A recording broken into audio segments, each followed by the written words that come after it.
రెడ్డి.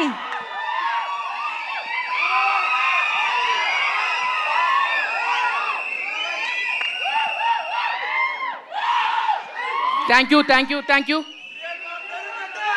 అందరికీ నమస్కారం అండి. యాక్చువల్గా నాకు మాట్లాడటం కూడా రాదు, ఓన్లీ డైరెక్షన్ చేయడం మాత్రమే వచ్చు. ఇది ఫస్ట్ టైం ఇంతమందిలో నేను మాట్లాడుతూ ఉన్నాను.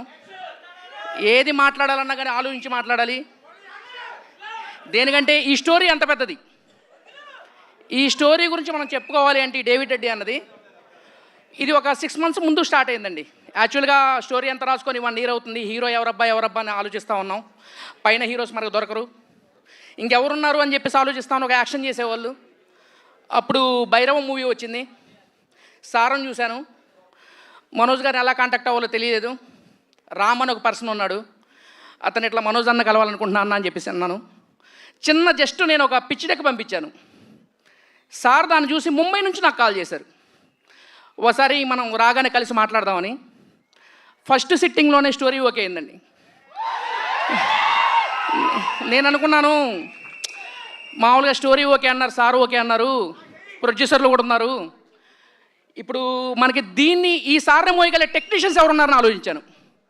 అప్పుడే ఫిక్స్ అయ్యాను నేను. మామూలుగా కేజీఎఫ్ మూవీకి సంబంధించిన మన రవి బసూర్ గారు అయితే నేను సూటబుల్ అని చెప్పేసి సార్ని అంటే ఒప్పించగలిగాను, సబ్జెక్ట్ చెప్పగలిగాను. మరి మనకి రవి బసూర్ గారు ఒప్పుకుంటారు లేరు అని చెప్పేసి అనుకున్నాను. ఆ సార్ దగ్గర కూడా ఫస్ట్ సిట్టింగ్లోనే ఓకే అయిందండి. అట్లానే మనకి డిఓపి గారిని కలవడానికి నా 4 రోజులు పట్టింది. అంటే ఆయన అంత ఇదిగానో ఆలోచించాడు నాకు సినిమా ఎంచుకోవడానికి ఎట్లా ఉంటారనేది. అతనికి నేను సబ్జెక్ట్ చెప్పగానే ఈ సినిమా చేసేస్తున్నాం, మిగతా వదిలేసేయండి అన్నారు. ప్రతిదీ టెక్నీషియన్. అట్లానే మన స్పిరిట్ మూవీకి వచ్చారు మన సుప్రీం సుందర్ సార్ గారు. అరే సుప్రీం సుందర్ సార్ ఉన్నారు, ఆయన స్పిరిట్కి చేస్తున్నాడు, యానిమల్కి చేస్తున్నారు. అట్లా మన సినిమాకి మనం వెళ్ళి ఏం చెప్పాలని ఆలోచించాం. ఫస్ట్ కథ చెప్పగానే లేచి వాటేసుకున్నారు ఆయన. సో నేను ఇక్కడ దీనికి ఏం చెప్పదలుచుకున్నానంటే, ఇది మనం అందరం పాన్ ఇండియా ఈ సినిమా ఆ సినిమా అనుకుంటామండి. ఈ సబ్జెక్టే పాన్ ఇండియా సబ్జెక్టు.